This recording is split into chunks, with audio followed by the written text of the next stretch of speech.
안녕하세요. 알고리즘 투자자이자 퀀트 금융 데이터 사이언티스트 라일라입니다. 오늘은 5월의 마지막 거래일인 금요일입니다. S&P 500은 큰 변화 없이 보합권에서 마감했지만 5월은 한 달 동안 강한 상승세를 보이며 2월, 3월, 4월 초까지 이어졌던 하락 추세를 마무리하고 상승 추세로 전환한 한 달이었다고 평가할 수 있습니다. 실제로 나스닥은 5월에만 9.6% 상승했고 다우 지수는 이보다 낮은 3.9%의 상승률을 기록했습니다. 오늘 장중에는 변동성이 매우 컸지만 장 막판에 그 하락분을 대부분 되돌리며 좋은 흐름으로 하루를 마무리했을 뿐만 아니라 한 주도 긍정적으로 마감했다고 볼 수 있습니다. 미국과 중국 간의 무역 협상은 여전히 교착 상태에 있지만 명확한 결론이 나지 않았기 때문에 현재로서는 상승 추세가 지속되고 있는 것으로 판단됩니다.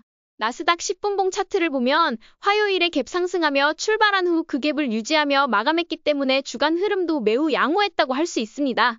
오늘 장중 큰 변동성 속에 많은 트레이더들이 매도한 이후 다시 상승세로 전환한 점은 전형적인 강세장의 흐름을 보여주는 특징입니다. S&P 500 지수는 오늘 10일 이동평균선을 한때 이탈하며 트레이더들을 흔들었지만 다시 11선 위로 올라서며 마감했습니다.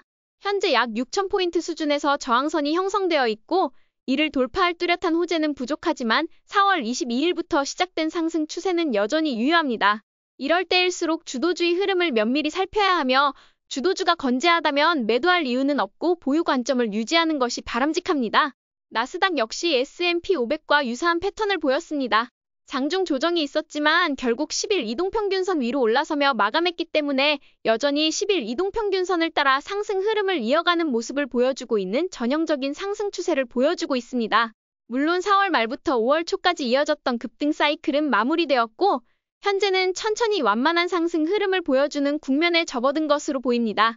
소형주를 나타내는 러셀 2000 지수는 S&P 500이나 나스닥과는 달리 3월에 정고점을 돌파하지 못하고 횡보세를 보이고 있습니다.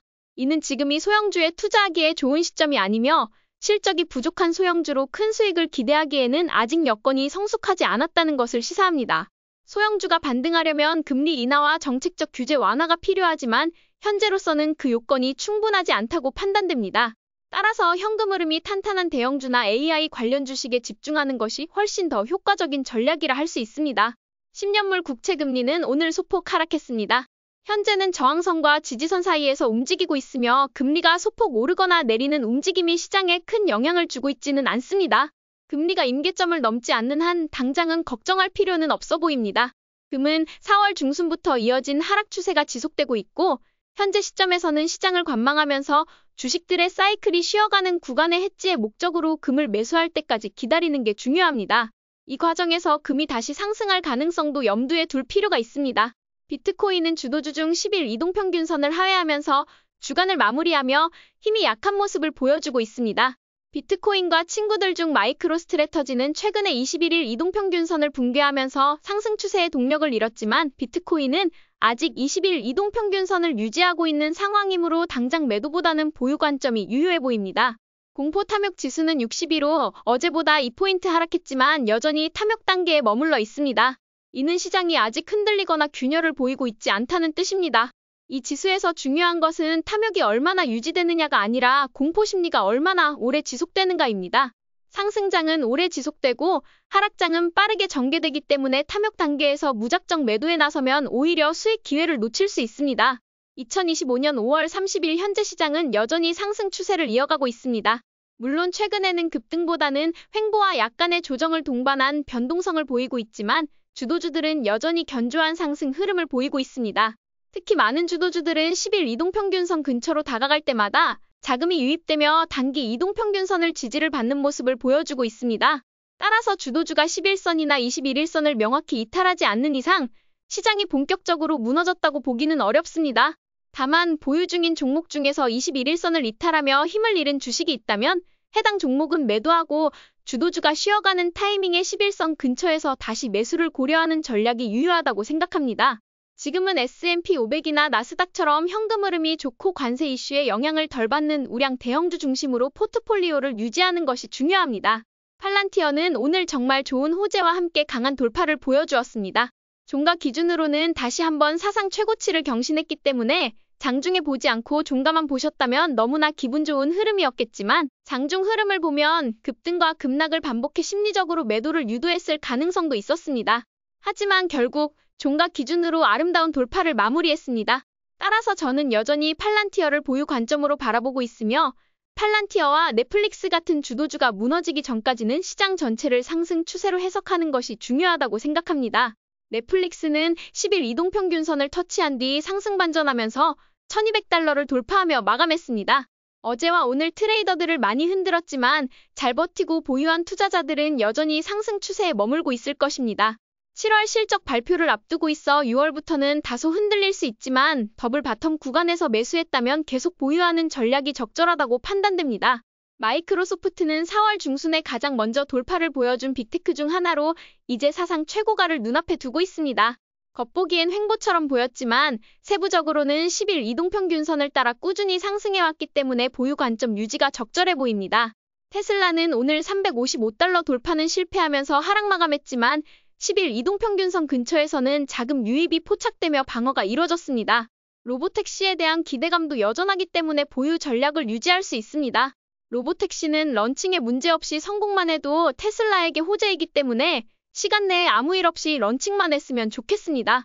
브로드컴 역시 장중에 변동성이 있었지만 10일 이동평균선을 지지하며 마감했습니다.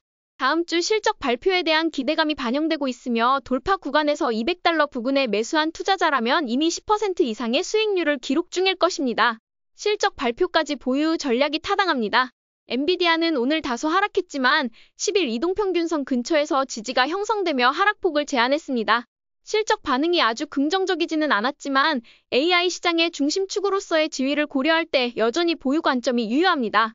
그리고 시장에 나쁜 영향을 미치지 않은 것만으로도 엔비디아의 실적 발표는 나쁘지 않았다고 평가할 수 있습니다.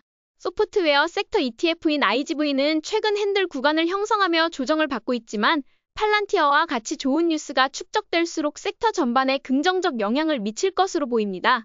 반도체주는 트럼프 대통령의 중국 관련 발언으로 인해 오늘 큰 변동을 보였지만 200일 이동평균선을 지키려는 흐름이 명확하게 나타났습니다.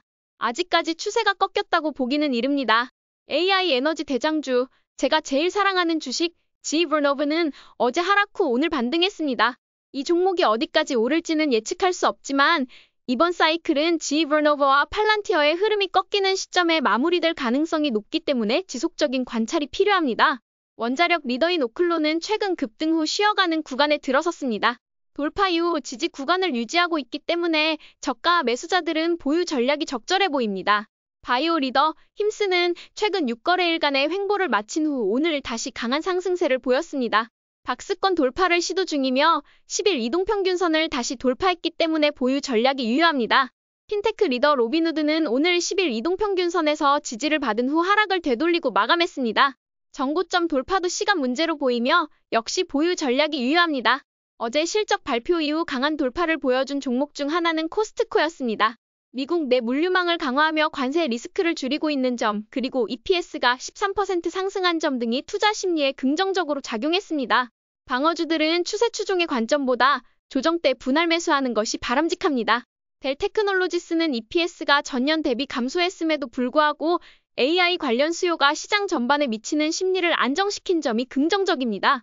반드시 매수해야 할 주식은 아니지만 급락이 없었다는 점에서 의미 있는 흐름이라 볼 수 있습니다. 오늘은 장중 변동성이 매우 심했던 하루였습니다.